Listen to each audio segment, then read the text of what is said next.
Okay, real talk. If you started a workout this week and didn't finish it, I want you to pause before you start beating yourself up on that. It's not a loss. I want to dig into what it actually looks like to lock in, especially when you're the one holding everything together. So grab your coffee, put in your AirPods, and get out for that walk because we are going to dive into all of this. Welcome to Miles from Review, the podcast powered by Catfit Strength, where busy women like you find practical solutions to fuel your fitness journey with authenticity and resilience. I'm Kat, your host, a mom of 2 active boys, a business owner, and an ultramarathon runner, and a strength trainer in her 40s. With nearly 2 decades of experience, I'm here to help you cut through the noise of fads, hacks, and quick fixes. This is a space where we celebrate womanhood and motherhood, all while building strength and resilience and reconnecting with you from a place of self-compassion and worthiness. Whether you're lacing up your running shoes to go out for a run, driving your kids to practice, or squeezing in a moment for yourself, I'm right here in the trenches with you. Let's dive in. Welcome back to Miles for Review. I am Kat, your host. If you are new here, welcome. I am so happy that you are joining. If you have been a longtime listener, welcome back. Today, we're really going to go into what it means to lock in with working out. I work with clients, and I am also in this category where I am the one that holds the calendar together. I am the person who makes sure that everybody else has their needs met in my house, that they get to where they need to go, that they are set up for success. But then, where do you fall in? It is often that I hear from women that by the time that they're done typing the work email with one hand and packing the lunches with the other, every single appointment, every practice, and you're the person who shares that information with everyone and the person who is reminding each person as they walk out the door to ensure that they have their practice equipment, their instrument, their anything that they need, you're exhausted by the time it gets to you. So the thing about locking in isn't about cramming more into your day. It's about deciding you deserve to be on your own list. And it's actually making a plan for your own well-being instead of hoping you get the time, the energy, the motivation, all of those things. Because honestly, no one is going to give you the time. You have to claim it for yourself. If you've started a workout, maybe it was this week, maybe in the past, and life pulled you away before you finished, it's not a loss. Say it out loud. Those workouts were not a loss. They are not a loss, and they never will be, because it will not be the first time that life is going to interrupt you and you're going to leave a workout unfinished. I still leave workouts unfinished. I have clients that leave workouts unfinished, and we will talk about that more and how to handle that. So that is one of the things I hear from women a lot is they want to be able to finish their workouts, and they have this vision of themselves that they will get to a point where a workout will never be interrupted. They will get to a point where they will always be doing workouts flawlessly. We need to change that mindset. Instead of grading yourself on that workout that you didn't finish, look at what you did. If you got 2 lifts in before an important work call, a child needed something, you needed to get out the door, you took a walk, and then a pop-up meeting happened, so you had to cut that short. It all counts. So we need to stop measuring ourselves by some perfect standard that doesn't fit your actual life and start celebrating what you managed to show up for. And trust me, whenever you tune into social media, it's going to look, and you're going to hear people say, if you can't show up for a full workout, then don't show up at all. You're stopping your workout early. You're not committed. You're going to hear this messaging time and time again. But that is preventing you from moving forward. You're juggling a million things. And this is your nudge to give yourself a pep talk that you can build the plan, protect your plan, and lock in. This is all tied to what we were talking about last week, getting rid of the idea of falling off the track, that anytime something comes up, work travel, a holiday, a big project at work, kid illnesses for yourself, aging parents, you just insert anything here that may knock you off or cause you to fall off track, is it's not falling off track. And now we are here in the middle of August, and August is not a deadline. You may be returning from your vacations, a slower paced time at work, kids gearing up to going back to school. We're bracing ourselves for the busyness because after all, at least I feel this way, when kids get back to school, it's like Happy New Year. September starts and it's January already. But August is a hinge month. It's a pivot point. Let's get into this practical stuff because the don't think an all or nothing term sounds nice, but what you do on a random Tuesday when you're tired and the workout just isn't happening, here's the real how-to. So we're going to go into 5 ways to keep your fitness in your life without letting it take over or become another thing to stress out about. So number 1, schedule it like it matters because it does. Surely you may have heard this before, but we're going to reframe this. Put it on your calendar. Put it on your schedule. We need to stop treating them, whether we acknowledge it or not, that it's just a bonus. It's just what happens when I'm feeling motivated, when I have energy, when I have time. Because to be honest, all 3 of those things are not going to intersect at the same time. If they do, you've hit the jackpot. Put it on your calendar, just like you would with anything else for your career, your kids, your home life, everything. Put it on and block it out. I do understand, and we will cover this, that things come up. And this is where we celebrate those unfinished workouts, getting 2 reps in, getting 2 sets in of an exercise, getting 2 exercises in, walking for 2 minutes, walking for 20 minutes.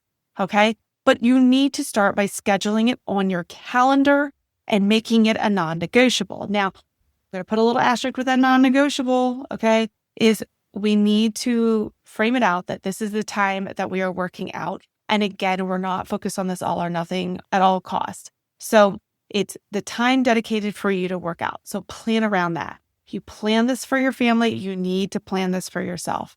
So the action step here is open up your calendar and block out your sessions for the next week. Number 2, build a minimum viable workout. I've talked about this one before. We have to plan the bare minimum. That does not mean that you cannot do more than that. But why we plan a minimum viable workout is life is going to happen. And this is where this idea of we're raising the floor to meet yourself where you're at. Oftentimes we hear, I hold myself to high standards. You can absolutely do that. If you are a person, and this is how I function, I'm an achiever. I am someone who likes to push myself. I am someone who, to be honest, does not like leaving sets and reps on the table. However, when I have been in moments where I've forced myself to complete a workout or fit it in at all costs, it comes back to me in a negative way. Or I don't do the workout and I put myself on that one-way ticket to Guiltville and Shameville. And those are not places we want to go to. And it then further, using the term, causes me to fall off the track because I'm living in guilt and shameville of saying, if I could have, I would have, and I must not be that dedicated. So having a minimum viable workout is this idea that it's a workout that we know that we can do it in the smallest amount of time, that if our energy is low, if our motivation isn't there, that we can do some exercises and it counts. It is planned out. So let's go back to point number 1. You schedule out your time. Let's say it's an hour. You need to now pick up a child or address a work email or a meeting that's gotten planned. Something has interrupted or reduced your amount of workout time and you now have 20 minutes. This is where that minimum viable workout comes in. This is where that non-negotiable idea of intention of addressing yourself so that your well-being is taken care of. So the non-negotiable isn't, I have to fit it in at all costs. It's, I'm putting it in on my terms, still putting myself as a priority here. So the action step here is for every workout this week, write down the full version and the 15-minute version. This is something I do for my clients. This is something that in their workouts, the way I program it, they know if they only have time for the first 2 exercises, it's going to help them maintain and also help them build strength. It doesn't mean that's all they have to do and all the other exercises don't count. What it is, it's a strategically written plan that they don't have to think about what is my minimum viable workout. They are responsible for scheduling out the time for the workout. They have the authority over their schedules. I am the one who puts in a well-written plan that they are able to adapt it to their own terms. They can move it on different days. They know that, okay, if I have to do the minimum viable workout, it is going to help continue to progress me to my goals. Number 3, anchor to something you already do. So this one is really important because it's easier to fall into a rhythm with something if we put it towards an action that we're already doing. For example, I have clients who work in a home office, and when they open up their office door, they are greeted with the rest of their life.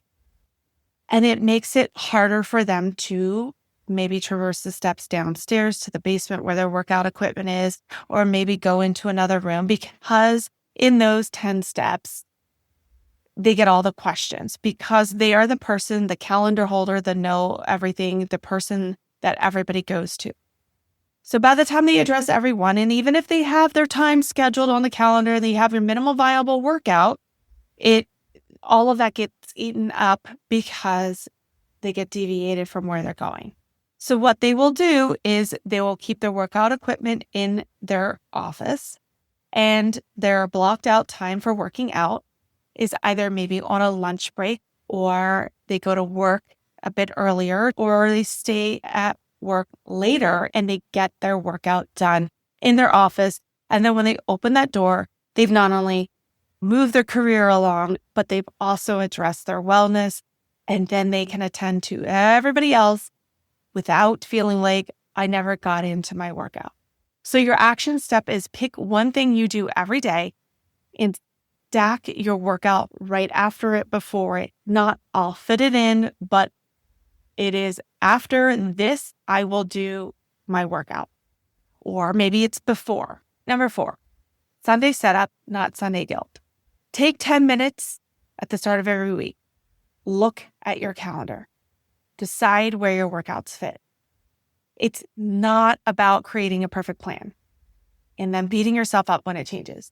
It's about making the week easier. So when I work with clients, I want to know the best days for me to schedule workouts. They can always move their workouts because life is just organic. It's ever changing. Things happen. But I always stress to them, I don't want you to plan a workout on one of your busiest days.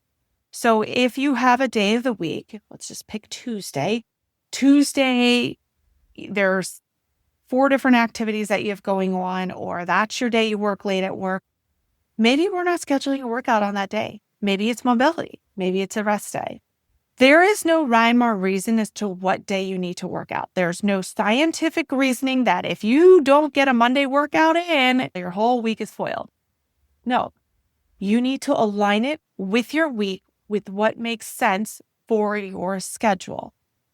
I encourage my clients, don't put a workout on one of your busiest days. For some, that works for them. For others, it doesn't. So we want to schedule our workouts that align with our overall schedule. The action step, same day, same 10 minutes every week. So place your workouts in a realistic spot and time of day that you know you'll be able to show up for. Number 5, consistency is a trend, not a streak. So the misconception about consistency is that you're never missing a workout, that you're always showing up, and consistency somehow has evolved into 7 days a week, 52 weeks of the year. That is not what consistency means with your workouts. I have some clients where their consistency is 1 workout a week. I have some clients where 6 workouts a week is their consistency. Neither client doing 1 workout a week or 6 workouts a week is the supreme. That's what works for them and their schedule.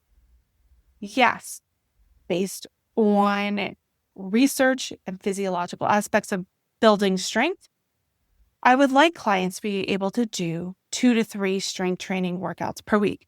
However, in particular, this client who's doing 1 strength workout a week, this is what works for her lifestyle now, because 0 strength workouts a week versus 1, we want to have at least 1. And this aligns with her life at this current season.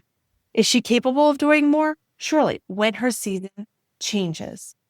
So with consistency, and this goes back to understanding your schedule, is maybe your life right now can't handle 6 workouts. Maybe it's 3 workouts. Maybe it's 1. Maybe it's between 1 and 6. Whatever that looks like, that is your consistency.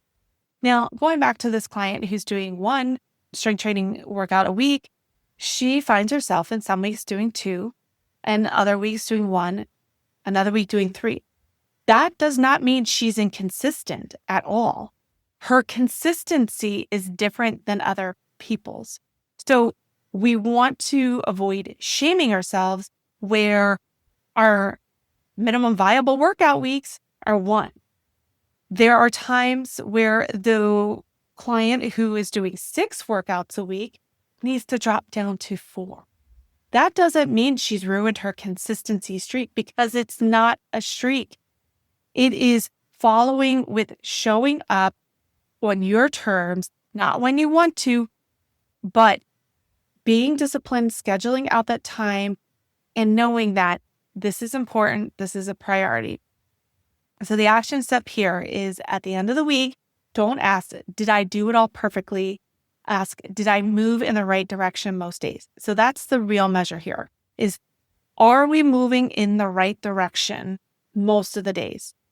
Because even as someone like myself who is in the business, who has set my life up around working out, not the sole reason why I'm on this earth, but where I am training for ultramarathon distances, there are days where I can't get a run in, even if it's scheduled.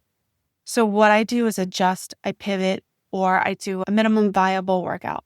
So nothing here requires more grit or willpower. It's just fewer in the moment decisions and defining what counts as success. Schedule it, build your floor, anchor it, and set it up weekly and look for that trend. That's what we want to do here. There's no one-way ticket to guilt or shameville. If you leave sets and reps on the table, celebrate that you showed up. Celebrate that it was a minute, 2 minutes, 10 minutes, 20 minutes. This is how you build the consistency. I've shared before on the podcast, when my children were younger, I deemed myself super inconsistent with my workouts because I wasn't working out 6 days a week. Now, I was working out more like the client I have who is doing 1 workout a week. I have now built myself up to where I'm doing anywhere between 5 to 6 workouts a week, 2 to 3 strength training sessions, and 5 runs a week, and a cross-training spin workout. And then there's mobility on top of that. That does not mean this is the marker of success and the golden rule and what everyone should strive to. No, this is what, for me, in my training season for ultramarathons, I'm doing. It will change. It has shifted and changed where I've reduced running and increased cross-training. There's no hard, fast rule that states that you will not see success or build strength if you're not in the gym 24/7. That is not how it works. What we are focused on is the actions that are going to help us move in the right direction. That's showing up for ourselves and prioritizing our health and well-being, and knowing that we are human, and some days life is going to get lifey and it will win. But that is no reason to purchase a one-way ticket to guilt or shameville, because you are human and it is okay to miss a week.